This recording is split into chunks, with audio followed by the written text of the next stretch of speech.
ధన్యవాద్ sir.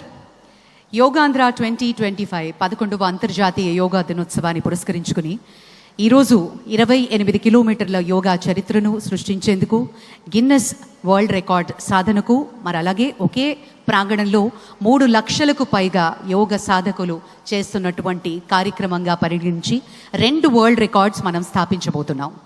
అలాగే శక్తి శాంతితో ముడిపడిన వ్యక్తిత్వం, ఇదే ఆయన నిజమైన ధ్యానం. పౌరుల పట్ల బాధ్యత, దేశం పట్ల శ్రద్ధ, యువత పట్ల నమ్మకం, ఇవన్నీ ఆయన స్ఫూర్తిదాయకమైన జీవన శైలిలో నిండి ఉన్నాయి. ఆయన యోగా ధ్యానం పట్ల ఉన్న ఆసక్తి రాజకీయాల ఒత్తిడి మధ్య సైతం తన మనశ్శాంతిని ఎలా నిలుపుకోవాలో ప్రత్యక్షంగా నిరూపించింది యోగా. సినిమా మరియు రాజకీయాల రెంటినీ సమతుల్యం చేయడానికి ఆయన అభ్యసించేదే యోగా. బ్లాక్ బెల్ట్ కలిగిన మార్షల్ ఆర్ట్స్ నిపుణులు ఫిట్నెస్ అంటే శరీర పరిమితి మాత్రమే కాదు, శక్తి, శాంతి, సమతుల్యత వీటన్నిటి కలిపిన రూపం అని నమ్మే honourable deputy chief minister Shri Pawan Kalyan గారి ప్రసంగం.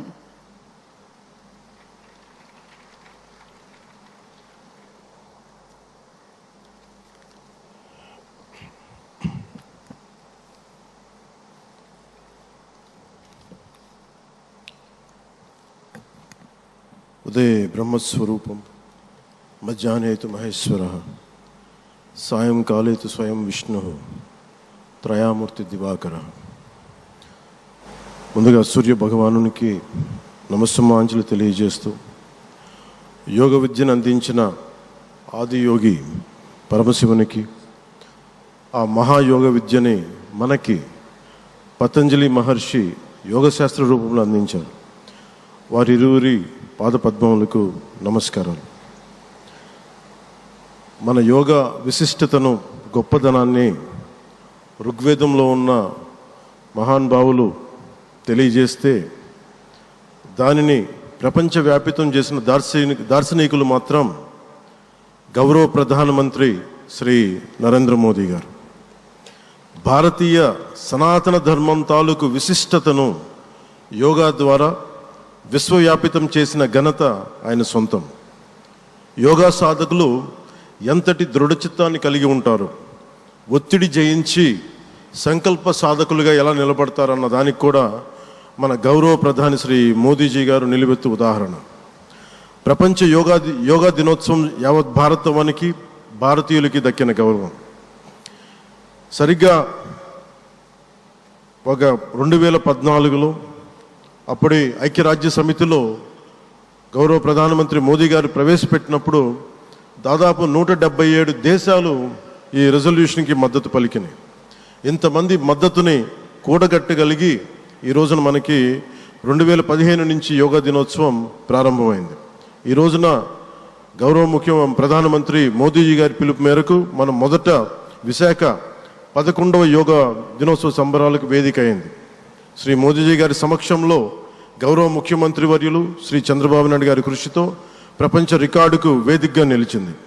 విశ్వనరులు మోదీజీ గారి పిలుపు మేరకు యోగా ఒక వన్ ఎర్త్ వన్ హెల్త్, ఈ ఆరోగ్యం థీమ్ని ఈ వేదిక నుంచి ప్రతి ఒక్కరూ ముందుకు తీసుకెళ్లాలని మనస్ఫూర్తిగా కోరుకుంటూ, ఇక్కడ ఆసీనులైన మీ అందరికీ ఇక్కడికి వచ్చేసిన ప్రతి ఒక్కరికి కూడా పేరు పేరున నా హృదయపూర్వక వందనాలు, నమస్కారాలు. అలాగే గౌరవనీయులైన గవర్నర్ గారి శ్రీ అబ్దుల్ నజీర్ జీ గారికి, గౌరవ ముఖ్యమంత్రి శ్రీ నారా చంద్రబాబు నాయుడు గారికి, civil aviation minister Kinjarapu Rammohan Naidu గారికి, అలాగే మనకి AYUSH minister of state independent charge Shri Prataprao Jadhav గారికి, అలాగే వేదిక పైన ఉన్న ప్రతి ఒక్కరికి, గౌరవ కేంద్ర మంత్రివర్యులకి, రాష్ట్ర మంత్రివర్యులకి, ప్రతి ఒక్కరికి పేరు పేరున ధన్యవాదాలు తెలియజేసుకుంటూ సెలవు తీసుకున్నాను. జై భారత్, జై హింద్.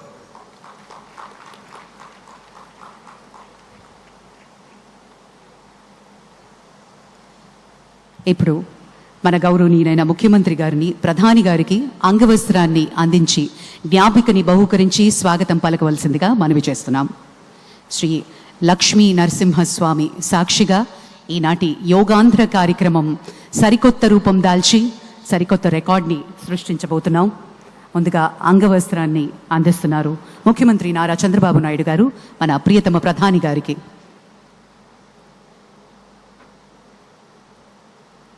ప్రత్యేకించి కలంకారి నేత, మన మూల విరాట్ అయినటువంటి విశాఖపట్నానికి చెందిన లక్ష్మీ నరసింహస్వామి జ్ఞాపికను బహుకరిస్తున్నారు. ఈ శుభ సందర్భాన